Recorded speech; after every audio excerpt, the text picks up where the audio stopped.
அதிமுகவை துவங்கிய புரட்சி தலைவர் எம்ஜிஆர் அவர்கள் சொல்லுவார்கள், அண்ணாயிசம் அண்ணாவிசம் என்று மேடையிலே பேசும் பொழுது, இன்னைக்கு அங்கே தலைமை பொறுப்பை ஏற்றுக்கொண்டிருக்கக்கூடிய திரு எடப்பாடி அவர்கள் என்ன சொல்றாருன்னா, அமித்ஷாயிசம் அமித்ஷாயிசம் என்று. எதுவா இருந்தாலும், எந்த பிரச்சனையா இருந்தாலும் அவங்க அலுவலகத்தில் உட்காந்து தீக்கிறதே இல்லை. நேராக அடுத்த ஃப்ளைட்டை பிடிச்சி யாராக இருந்தாலும் டெல்லிக்கு தான். அதிமுக ஹெட் குவார்ட்டர்ஸே இப்போ டெல்லிக்கு மாற்றிட்டாங்க.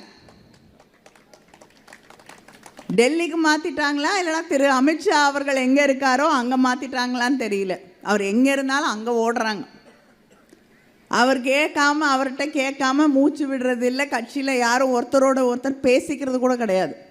அங்கேருந்து சொல்லணும், டெல்லியிலேருந்து சொல்லணும், நீங்கள் 2 பேரும் பேசிக்கலாம், நீங்கள் 2 பேரும் பேச வேண்டாம். இப்படி ஒரு கட்சியை நடத்தி கொண்டிருக்கிறார்கள். டெல்லியில் உட்கார்ந்துக்கிட்டு யார் யாரெல்லாம் தமிழ்நாட்டுக்கு எதிராக இருக்கிறார்களோ, எந்த ஆட்சி மக்களுடைய மனித உரிமைகளை எல்லாம் பறித்து கொண்டிருக்கிறதோ அவர்களுக்கு அடிபணிந்து கீழ்பணிந்து இன்று தன்னுடைய கட்சியை அடகு வைத்து கொண்டிருக்கக்கூடியவர்கள் நமக்கு எதிராக வலம் வந்து கொண்டிருக்கிறார்கள் என்று தமிழக மக்கள் புரிந்து கொள்ள வேண்டும். திரு கனிமொழி அவர்களே, அண்ணா திமுக அலுவலகம் சென்னையில் தான் இருக்கின்றது.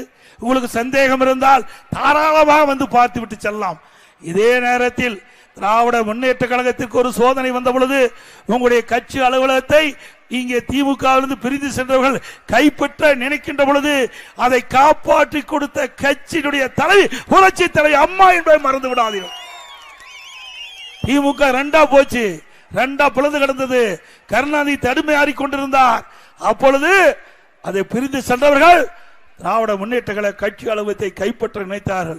அதையும் அண்ணா திமுக அரசாங்கம், அண்ணா திமுக கட்சி தான் காப்பாற்றி கொடுத்தது என்பதை நினைவு வைத்துக் கொள்ள வேண்டும் என்று தெரிவித்துக் கொள்கின்றேன்.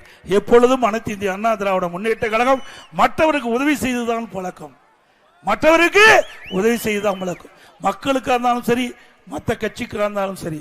ஆனா திமுக எப்பொழுதுமே மக்களுக்கும் உதவி செய்து கிடையாது, தாங்களோடு இருக்கின்ற கட்சிக்கும் உதவி செய்ய, கூட்டணி கட்சிக்கும் உதவி செய்த வரலாறு கிடையாது.